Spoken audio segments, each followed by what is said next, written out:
L-importaturi tal-qamħ jinsabu fi kriżi kbira hekk kif il-prezz tal-qamħ minn Jannar l-hawn żdied b'60% u l-invażjoni Russa fuq l-Ukrajina qed tħalli effetti devastanti.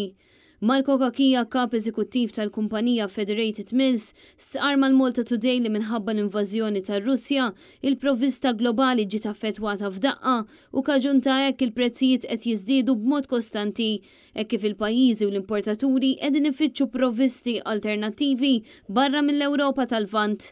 Il-Malta Today tosserva li għalkemm il-pajjiż qed jaffaċċja din iż-żieda sostanzjali f'dan is-settur, il-Prim Ministru Robert Abela qed jibqa' ċas quddiem din il-kriżi li bla dubju qiegħda u se tkompli taffettwa lil familji Maltin u Awċin. B'kuntrast din il-ġimgħa l-kap tal-Partit Nazzjonalista wieħed li jżomm fiss il-prezz tal-ħobż temporanjament sakemm tgħaddi din il-kriżi militari li qed taffettwa l-Ewropa.